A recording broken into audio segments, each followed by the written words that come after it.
In June 2022, Vice put out a documentary called Inside the Wellness Industry's Controversial Supply Chains that exposed the multi-level marketing giant doTERRA for its alleged mistreatment of its supply chain workers. In the years since, doTERRA has put on performative investigations into the matter that resulted in no accountability, no tangible solutions to the problem, and no reparations to the hundreds of people affected by these horrific circumstances. Now, doTERRA falls under the microscope of the activist organization Partners for Dignity and Rights, and they have a list of demands for not only the company but for authorities in the US and Somaliland. I have all the juicy details and I'm ready to talk about all of it with you, but first, just a few things. If you could, please like this video and subscribe if you haven't, but also, YouTube just came out with this feature called Hype Points, where you can give points to videos uploaded to channels with under 500,000 subscribers. Videos with more hype points get pushed out to more people. If you're on mobile, underneath this video you can swipe the comment section to the side and you'll see the hype points section. So if this option is available to you, I am humbly requesting that you throw your hype points at this video, please and thank you. And finally, before I get started, I just want to take a moment to thank the sponsor of today's video, Factor. Living an active and healthy lifestyle isn't always easy, and cooking on top of everything you have going on in your life can really get overwhelming. Trust me, I know. I'm a stay-at-home, work-from-home mom. I stay home all day with my 4-year-old, so I often neglect myself because I'm more focused on taking care of the needs of other people who depend on me rather than taking care of myself. But with Factor, I have the flexibility to dedicate myself to my home life and work life without succumbing to all the cheat meals I usually end up settling for when I don't have a fridge stocked full of Factor meals. Factor is great because they send you a variety of nutritiously balanced meals that only take a few minutes in the microwave and then you're done. Quickly fuel your body and stop wasting so much time with meal planning, grocery shopping, cooking, and cleaning up. And Factor now offers 80 or more rotating weekly meal options so that you never get bored of your food. And they just doubled the seafood and protein options, so I'm stoked about that because I love seafood. Take for example this poblano cream cavatappi and spicy shrimp with roasted red peppers and garlic buttered broccoli. You guys, I love shellfish, I love pasta, I love broccoli. I also grated a little bit of Parmesan cheese on top because I know what I like. Everything about this meal was heavenly. I also want to say that over the past like 4 to 6 weeks I've been on a calorie deficit and I've lost 6.5 pounds. I'm like finally trying to get back to my pre-baby weight, which has been a very long time, and my pre-IUD weight. If you know, you know. Let me tell you, the days where I had Factor stocked in my fridge were some of the easiest days because most of the meals that Factor sends me are 600 calories or less. Some are a little bit more, of course, some are less, but trust me, you wouldn't even know because of all the flavors they pack into each Factor meal. And then like I use a fitness app to track my calorie intake and stuff, and all of the Factor meals are already loaded into it, so all I had to do was just like start typing it in and it would show up and it's just boop. My Factor days were so easy to track. So if you're finally ready to try Factor, head to factor75.com or click the link below and use the code Savannah Marie FB50 to get 50% off plus free breakfast for 1 year. That's code Savannah Marie FB50 at factor75.com to get 50% off plus free breakfast for 1 year. This offer is only valid for new Factor customers with that code and a qualifying auto-renewing subscription purchase. Thank you, Factor, for sponsoring today's video. Now, let's jump into it.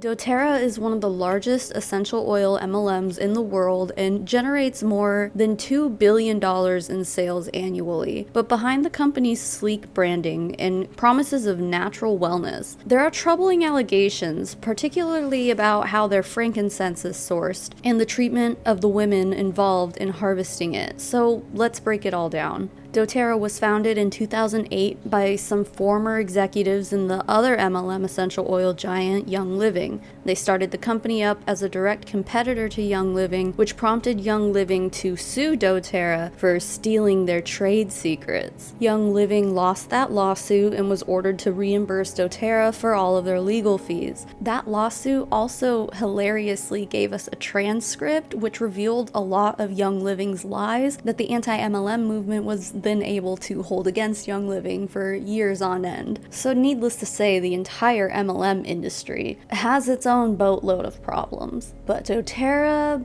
wow, man. They left one dishonest and unethical company and then created their own dishonest and unethical company, despite doTERRA reps constantly claiming that it has the best, purest, and sustainably harvested oils in the whole world. Yeah, so we pride ourselves and we work very hard to ensure that we have the very highest quality in terms of purity, but also potency, which in a nutshell means sourcing the best while helping the most. They use these claims to justify the insane price point they charge for their oils, alongside their claims that they pay their harvesting sources better than anyone else, despite the fact that we all should know that MLM prices are so high because the business model requires it, and I'll discuss those details a little later. Frankincense is a resin that comes from the boswellia trees that are native to certain parts of Africa and the Arabian Peninsula. I'd like to add something kind of off topic here, but still important to mention.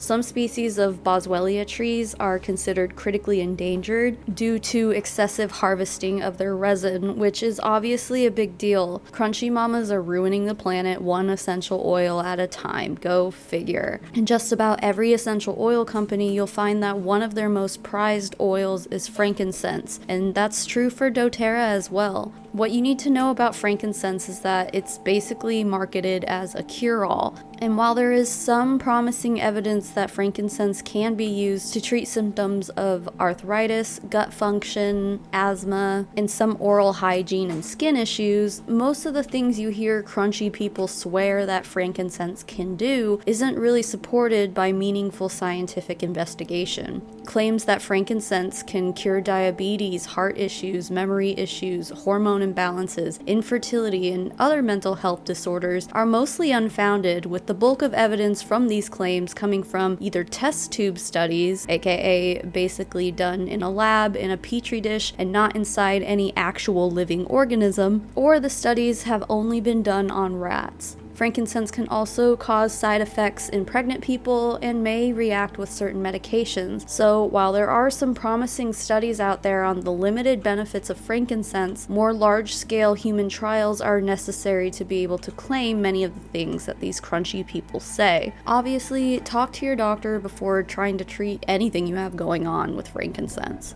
Anyway, one of the largest markets in the African region of Somaliland is the harvesting of the resin from these boswellia trees. And while the market for essential oils in the United States was estimated to be valued at nearly $10 billion in 2024, and it's projected to continue to grow, while these CEOs of these companies are showered in this money, those who actually do the harvesting claim that they're being exploited, underpaid, and worse, subjected to unsafe working conditions, workplace abuse, and even sex trafficking. I highly recommend you watch the Vice documentary that I mentioned at the beginning of this video. I'll have it linked in this video's description, but it helps put faces to these harvesters, and it tells their stories, and it shows the strenuous methods in which these people collect the tree's sap. But many of these workers have been doing this for generations, and it serves as one of the only job opportunities in this part of the world. With livestock being Somaliland's main export, frankincense comes in at their second largest export. The Vice documentary claims that it takes about half a pound of resin to make one bottle of doTERRA's frankincense oil, which currently retails for $105.33. However, the documentary claims that harvesters sell their resin for $3 per pound, meaning an over $100 bottle of frankincense essential oil from doTERRA should only cost about $1.50 in raw materials to make. Obviously, that doesn't include like the bottles and the labels and factory worker wages and whatever else. But altogether, I'd be willing to say that when it's all said and done, it really only takes doTERRA a few bucks to produce each bottle, which they then turn around and sell for over $100. And that is absurd, obviously. But we must remember that MLMs purposely jack up their prices to extreme amounts because it's really the only way that they're able to afford to pay out all of their promised commissions to their sales force and all of the bonuses that they pay to the top 1%. And then, of course, to still be able to keep a nice hefty profit for themselves. You know, corporate greed and all that. And this is true across all MLMs. It's why a 15 milliliter bottle from doTERRA costs over $105, but the same essential oil from the same plant using the same extraction method and coming in at the exact same quality would only cost about $24 from a company like Revive Essential Oils. Revive only sells it in 10 milliliters and 30 milliliter bottles, so I had to do the math here, but that's an insane price difference, and it all comes down to the price you pay for buying products from an MLM. And to make matters worse, since the industry surrounding essential oils has exploded in the Western world in the past few decades, an entirely new industry of middlemen have popped up from the depths of hell, which has made it difficult to keep track of the paper trail between the harvesters and the big essential oil companies like doTERRA, as well as making exploitation and abuse far more difficult to observe.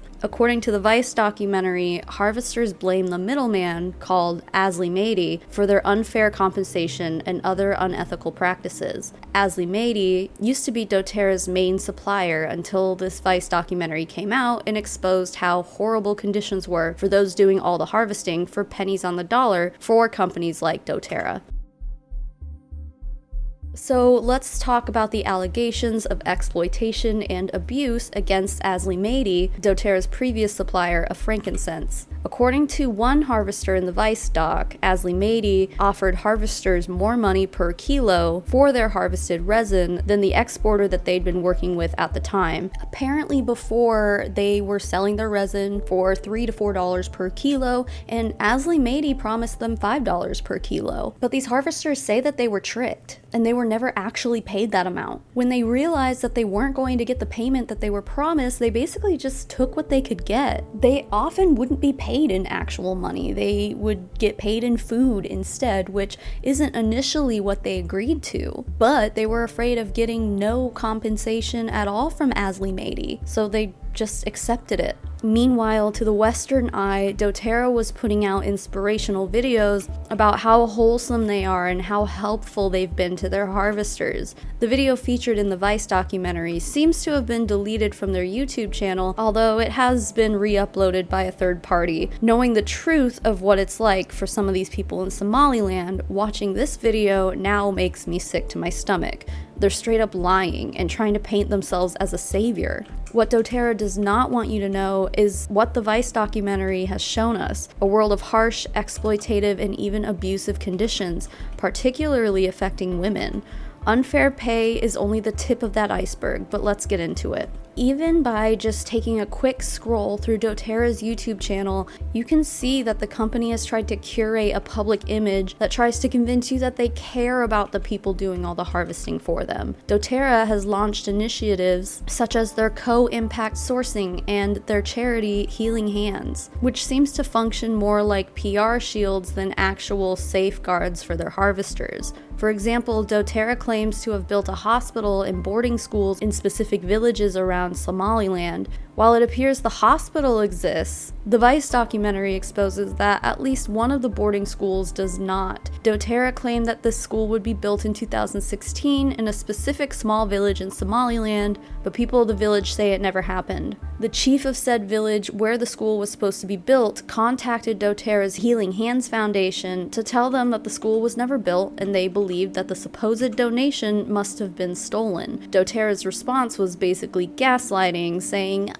we're actually well aware that these schools exist because we've been there, but they've been converted to drought relief centers, so sorry. doTERRA declined to respond to Vice's inquiries about the missing school. Wow, so transparent. What great people. The frankincense trade is the main source of income for this small village, and these harvesters claim that the owner of Alzie Mie, a man named Barkhad Hassan, has been trying to monopolize the frankincense market by manipulating buyers into buying from him, not from local harvesters, which essentially ruins these local harvesters and runs them out of business because there are no more prospective buyers for them. He also allegedly tries to intimidate journalists who cover his unethical business practices. Vice says a representative hired by Barkhad Hassan showed up at their hotel demanding information about their story, causing the Vice team to flee. So if Alzie Mie isn't buying from local harvesters in small villages of Somaliland, where does their supply of resin come from? Well, there's a region of Somalia right next to Somaliland called Puntland. One of the most prominent frankincense traders says he's been doing business with Alzie Mie on and off for years. People of Puntland harvest the resin and then bring it back to the village where the women sort through the harvested resin. Allegedly, the relationship that the trader has with Alzie Mie is done on a loan and based on trust, not written documentation. While the trader featured in the documentary says that he's been repaid by Hassan, this shady business practice has led to many other frankincense traders claiming they've not been paid for the resin that they loaned to Alzie Mie. Oh, also, this is wild, but apparently these frankincense traders in that region have to pay taxes to extremist groups like ISIS, or else they'll be, So, in a roundabout way, the current way that the frankincense trade is ran is funding ISIS. Like the multi-billion-dollar essential oil industry in the United States is doing this, and that is beyond messed up. So next time you find yourself in a room with an oily mama, go ahead and ask her how she feels about that. Anyway, again, I highly recommend that you watch the Vice documentary because there's a part where they interviewed Barkhad Hassan, and oh my god, he is the douchiest asshole I think I've ever seen. He starts accusing the Vice crew of reporting fake news. He accuses Vice of paying the harvesters to make these claims against him. He gets defensive when they ask him about refusing to pay local harvesters, and he says, well, if it's true that I did all these things, why don't the harvesters call the police on me and get me arrested? Suggesting that it must not be true because he's not in jail. Then he's forcefully pulled from the interview seat by his shirt collar by what appears to be some kind of government official. The Vice journalists say that they believe that the whole interview was set up to make it look like Barkhad Hassan was willing to talk and answer questions, but oh no, unfortunately our interview was cut short by the feds. No. I mean, this dude is intimidating as hell. He's rich and he's powerful in comparison to other people in that region. It's pretty obvious why these local harvesters haven't retaliated against Hassan or Alzie Mie. They're terrified of him. After this interview, Barkhad Hassan seems to have started his own propaganda machine to protect himself, appearing on mainstream Somaliland networks and other online spaces. The corruption is blatant and infuriating. But what is perhaps more infuriating is the alleged sexual assault that Hassan inflicted onto a frankincense expert featured in Vice's documentary, an American researcher named Anjanette DiCarlo. She claims that she became close with Hassan after he became the main liaison between DiCarlo, the company that she was working for at the time, and frankincense harvesters and sellers in Somaliland. He allegedly organized all the trips and visits that DiCarlo and her team made to different communities in Somaliland. The main focus of these trips appears to have been to educate harvesters of the overtapping that they were doing on these trees, expressing deep concern for the health of the trees and advising the harvesters on how she thinks that they should proceed with their harvesting and exporting practices in the future. Despite her closeness with Hassan, DiCarlo says that when she realized how unsustainable their practices were, she started asking questions. Over time, she became more assertive with these questions, and Hassan did not like that. This tension resulted in him allegedly assaulting her. It's a sad interview. It's in the documentary if you want more details on it, but I won't be speaking on the details of the assault any further. Hassan, of course, denies all of this. And if you're gonna be one of those assholes who's gonna be like, oh my god, why didn't she call the police and get tested with a grape kit? She was in a third world country whose law enforcement is corrupt to shit.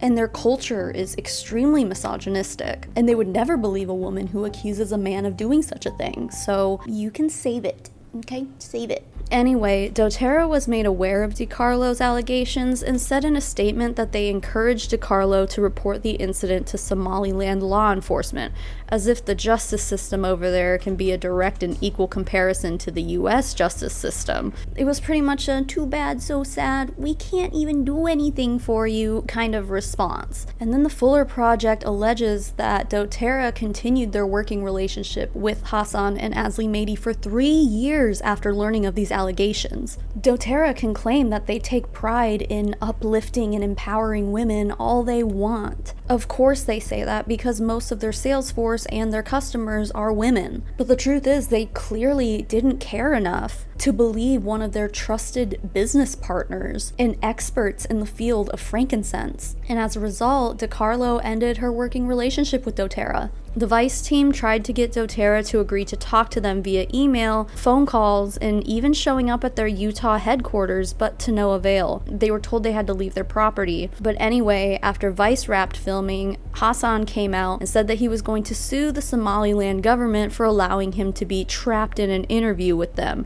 Such accountability. Afterwards, doTERRA actually ended up putting out a statement of support for Hassan regarding the allegations that he stole money from the Healing Hands Foundation that was supposed to go towards that boarding school that we talked about earlier. They staunchly defended Hassan, stating, "We are dismayed that the court would even consider such fraudulent claims. These charges are unfounded and spawn from malicious and corrupt intent, since we know that all funds sent from Healing Hands Foundation have been properly accounted for." They also said they trusted Alzie Mie and Hassan's professional execution of oversight, something that they later appeared to backtrack on. At this point, though, the Vice documentary wasn't enough to persuade doTERRA into ending its relationship with Alzie Mie. As a matter of fact, doTERRA blamed sensationalized journalism and supposedly bitter harvesters who had not been selected as suppliers for their multi-billion-dollar American company, and then they announced that they'd be keeping up their business partnership with Alzie Mie for the time being. After the Vice documentary was published, the Fuller Project, which is an organization that amplifies news stories that positively impact women, started their own investigation where they spoke to at least 13 women who were working for Alzie Mie as frankincense resin sorters. According to the Fuller Project, they found a handful of other sexual assault accusations against Barkhad Hassan. One woman told the Fuller Project that people are scared of Barkhad Hassan and his gang. We are living a life of hell. Again, I don't want to get into the details of these stories because YouTube, and also it'll probably just trigger the hell out of people, so I will have all of this linked down below so you can read more into it for yourself if you would like. All you really need to know though is that these women say that they put up with the abuse because they were poor and they had families that they needed to work to support. Some women also claimed that after their horrifying experiences at the hands of Barkhad Hassan and other Alzie Mie employees, they came face to face with a pistol and were told, "If I hear anything, this will make holes in your head." Hassan, of course, denies all of these accusations as well and blames powerful people who want to replace him as the main frankincense exporter in the region for these remarks, suggesting that they're all lies to get him out of their way. Draw your own conclusions on that, but it's also important to note that in 2020, Somaliland Parliament introduced a regressive bill that penalizes women for falsely reporting rape, which is enough to deter most women from speaking up, since their culture does not treat women well at all. They also found allegations of poor working conditions for the resin sorters that led to health concerns. They told the Fuller Project that they were working 9 to 12-hour days with no breaks, up to 6 days per week for Alzie Mie. Their warehouse allegedly had no toilets, no running water, and that often led to kidney and urinary tract complications for these women. Another woman says that she suffers from back pain every day after carrying pounds and pounds of this resin. Some women also complained about headaches and visual impairment from sitting sitting on the floor, hunched over dusty, raw resin. These women stayed working in these conditions because they were lured in with promises of housing provided to them near the warehouse that they worked in, transportation to and from work, fair wages, food supply, and money to support their children in school. Allegedly, these promises were not kept. One woman said that she would walk to and from work every day, which was a 4-hour round trip for her, all for slightly more than $1 per day in wages. The Fuller Project actually says that this isn't too far outside of the norm for wages in this area, but an actual fair wage would be more like $15 per day, based on what these women would actually need to be able to support their families. However, by May 2023, many of these women who were formerly working with Alzie Mie formed a cooperative to escape their ties to the company and are now working for themselves, thanks to charity work by the organization called Horn of Africa, who helped the women get their new warehouse, which does have a toilet and running water. They helped them obtain their first supply of resin that needed sorting, and they helped them register for a business license. When this article was published in May 2023, it said about 280 women were involved in this new cooperative, which they call BO Mail. Sorry if I mispronounced that. And even to this day, BO Mail's social media is calling out doTERRA for working for their previous oppressor and refusing to pay them the money that they were owed, but allegedly never received from Alzie Mie. One thing that's important to know is that women in this region are rarely allowed to own a frankincense tree. Traditional Somali law dictates that the trees must be passed on through generations to male heirs, which has marginalized women into the sorting positions of the frankincense industry, which also just so happens to be the lowest paid position you can possibly have. Despite all the odds against them, BO Mail seems to still be operating strong today. The team buys resin from local harvesters and they sell to local markets, with dreams of being able to start selling their resins online internationally. As of the publishing of the Fuller Project's articles, workers there are making about $5 per day. Still not what would be recognized as fair wages, but it's still more than what they were making with Alzie Mie.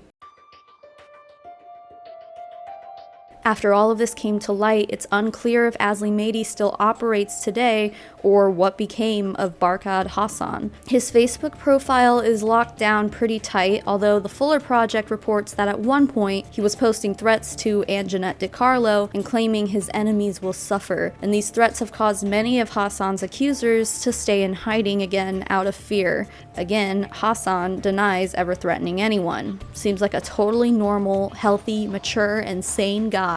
On doTERRA's part, they finally decided that maybe there was something to all of these allegations, so they hired a law firm called Sidley Austin to lead an investigation into all of the accusations against Barkhad Hassan and Alzie Mie. Their first statement claims that they suspended its relationship with Alzie Mie, but they also claim that they initially didn't find anything of substantial concern. Really? Accusations by multiple women against your buddy isn't a concern to you? Talk about empowering women, doTERRA. In the statement, they do claim that they hadn't been successful in conducting an on-the-ground investigation because of interference from certain clan and political officers, as well as regional violence that has led to safety concerns for our employees. While that's understandable, how does that not raise red flags in and of itself? The most powerful people in that region clearly are hiding things from doTERRA. And doTERRA is just like, this is fine, everything's fine. It just feels incredibly irresponsible. Outlets that reported on doTERRA's alleged investigation say that it was riddled with problems from the start. Hassan ended up taking over the hospital that doTERRA had built in retaliation, and doTERRA's on-the-ground investigators were met with significant safety issues, which caused them to not be able to thoroughly investigate. doTERRA's law firm, Sidley Austin, said the investigation was the subject of serious, though unsuccessful attacks, extortion, bribery, intimidation, death threats, and violence towards the independent investigations researchers and cooperating witnesses. There were also incidents of witness impersonation, the fabrication of documents, and the staging of false scenarios by agents or associates working for or connected with Alzie Mie. There were incidents of attempted witness interference where witnesses were paid and or threatened to retract their accounts. But also, sources claim that this investigation was meant to serve protection for doTERRA, not for the victims victims of Alzie Mie and Hassan. And this resulted in interviewers going over to Somaliland to get statements from these victims while not being trauma-informed and survivor-centered, allegedly causing even more mental turmoil for these victims. Other sources claim that the investigation just wasn't done very well at all because they didn't really uncover any significant findings.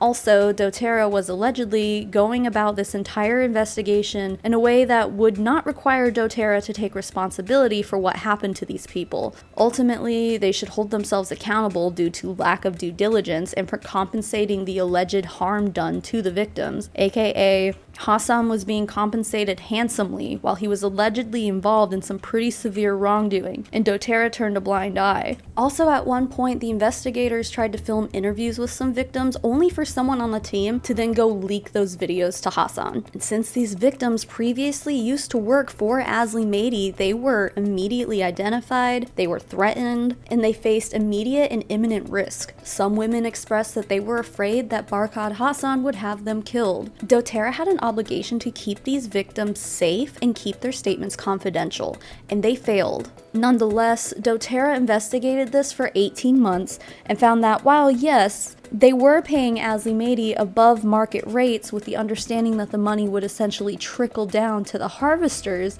this wasn't the case. You mean that trickle-down economics doesn't actually work because of greed? Oh, color me shocked! On the grounds of the assault allegations, doTERRA says it found nothing to substantiate those claims. Well, I guess if you don't want to believe the handful of women who have bravely come out and shared details of their horrific experience, then yeah, I guess the claims are totally unsubstantiated. doTERRA also did try to establish a hotline to attempt to identify victims of all this, but it's been reported that the purpose of this hotline was kind of unclear and it wouldn't actually serve anyone or lead anywhere. I was Googling this and I couldn't find anything about it. It might as well have not existed. In response to doTERRA's investigation, as I mentioned before, doTERRA claims that Barkhad Hassan had been in control of that hospital that they built and he took it over and he forced all of the employees out. Wow, what a great guy. doTERRA claims that they're trying to transfer ownership, but BO Mail claims that this has yet to happen,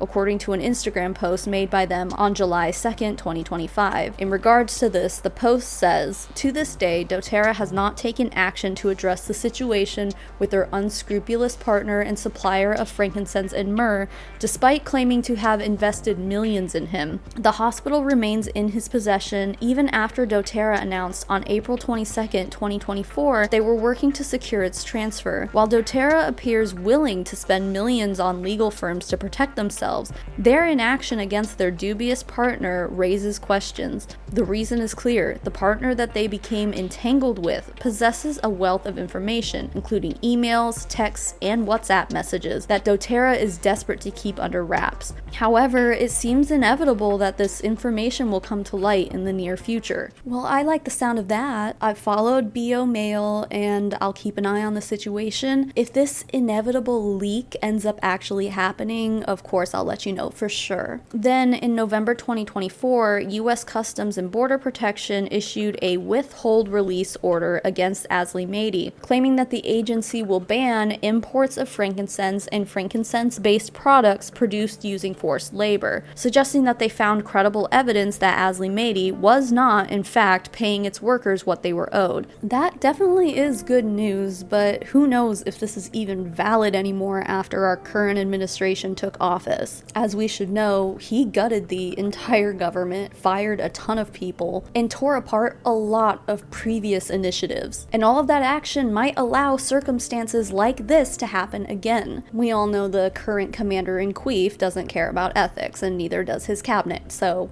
yeah, I wouldn't put it past them to throw that one out. Anyway, while all of this has been going on, Corporate Accountability Lab and Horn of Africa charity organization put together an investigation of their own, and it was released in November of 2024. It's a 62-page document. I'll have it linked below, but in summary, the investigation provides more evidence into all of the allegations we've discussed. They also state that doTERRA does not appear to be interested in remedying the harm that they cause to people and communities through their partnership with with Alzie Mie. As a result, the two organizations that did this investigation released a list of demands for not only doTERRA, but also US and Somali law enforcement in order to begin to make things right. Here are the list of demands. To U.S. authorities, following the November 2024 WRO blocking the importations of Alzie Mie frankincense from entering the United States, CBP should issue civil penalties against doTERRA for prior importations of goods produced with forced labor. The U.S. Treasury Department and U.S. State Department should investigate Barkhad Hassan, Alzie Mie, and doTERRA under the Global Magnitsky Human Rights Accountability Act for potential sanctions related to their alleged engagement in a trafficking scheme, forced labor, and corruption. The U.S. Department of Justice should investigate doTERRA and Alzie Mie for potential violations of the Foreign Corrupt Practices Act. To Somaliland authorities, local law enforcement authorities in Somaliland should investigate Barkhad Hassan and all of his business enterprises for theft, bribery, labor code violations, gender-based violence, and harassment and financial crimes. To doTERRA, fully cooperate with any law enforcement investigation into the acts detailed in this report. Compensate victims for the crimes committed in its supply chain by Hassan and Alzie Mie, including theft of resin from frankincense harvesters, labor violations committed against women sorters, sexual violence against women sorters, and other women in the frankincense harvesting communities who were raped, trafficked, and or assaulted. Create a fund to support survivors of gender-based violence. For the women in Somaliland, this fund should be administered by an independent organization to provide psychological support and social services to women sorters and other victims in a culturally appropriate, discreet manner, ensuring their identities would be protected. Work with local and international organizations to create a worker-driven remediation program that centers the experience and agency of the harvesters and sorters in the frankincense supply chain. Take disciplinary action against any doTERRA employee who has actual knowledge or should have known about the abuses occurring but who failed to act, and immediately dismiss any employee who is directly engaged in any criminal acts in Somaliland. Review existing sourcing policies and practices and bring them into line with the United Nations guiding principles on business and human rights, as well as all applicable international labor organizations standards and local law, including ensuring adequate oversight of its supply chain. Proactively invest in the sustainability of the boswellia trees in Somaliland to remediate the harm caused by the company's exploitative supplier. Provide financial transparency on all social programs, donations, or investments in Somaliland related to the Healing Hands Foundation, and conduct a third-party investigation into the use of Healing Hands funds. Remove false and or misleading sustainability claims on its website related to the frankincense supply chain. So yeah, these organizations are basically just demanding compensation for those who have been affected, and in every statement doTERRA has made about the situation, they make no mention of doing so at all. The company, who has made billions off of the people of Somaliland, who are being severely underpaid, wants you to believe that they are committed to ethical and sustainable operations. But where is the evidence of that? Because the only place that we can find the company's supposed good deeds is on their own website, which is obviously just a chess piece in their PR operations. And it's likely that the frankincense oil that doTERRA is selling to this day still comes from the stockpile of resin that they have from Somaliland. And we know they have this stockpile because a doTERRA executive said that it existed. I think I have a little thing showing you a little bit of the frankincense though that we have there. They'll play that.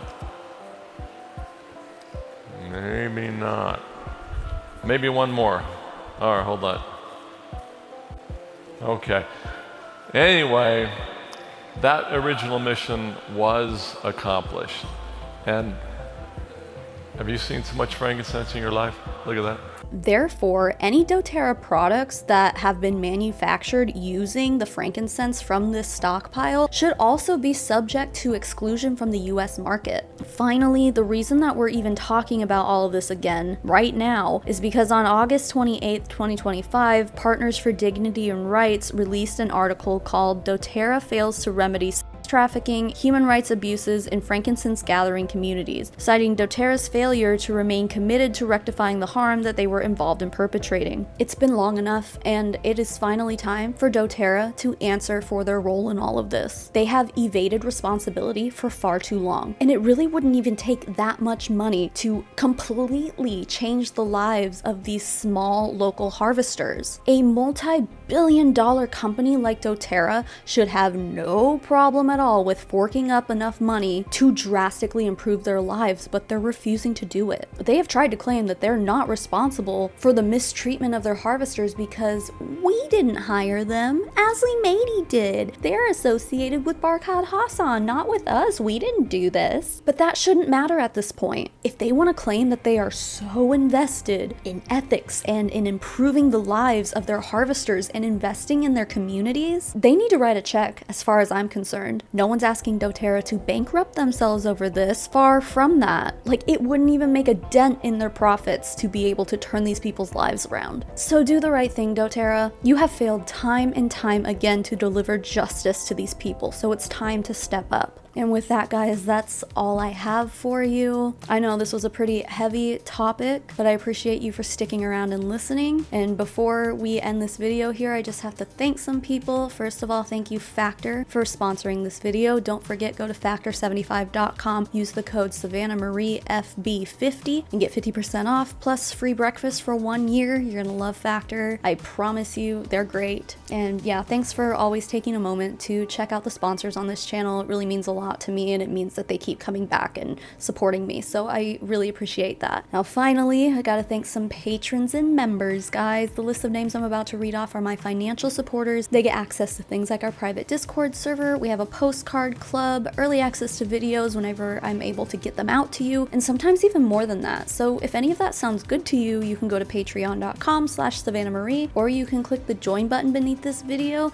to join my YouTube memberships. Just whatever platform you want to join on works for me if it works for you. So with that, the biggest thank you in the whole wide world goes to Hula Chowdown, Jacqueline Nutton, Leanne, Kessie Drew, KJ Barnes, Marie Silver, Maddie Darley, Ray, Daniel Urena, Caroline Reed, Bug, AJC, Charcity, RC's Jewelry Design by Amber, Luciana Valiente, Emily Jean, Hannah Moe, Alex Gollum, Love to Be Evil, Liz Sahu, Evan Adler, LaSalle Story, Fluffy Duck Butt 24, Elaine, Ferd Turgeson Esquire, Just Mark, Baby Pink Pearl, Alice Wagner, Fallon Harris, Jessica Billhart, and Emion. And to the rest of my financial supporters, thank you so much for being here and being you. And even if you're not a financial supporter, thanks for making it to the end of this video. YouTube loves watch time, so you being here just means a lot to me. Thank you for your hype points, your likes, and your subscribes. I also really appreciate that. That all means a lot to me as well. And with that, I will see you guys in the next one.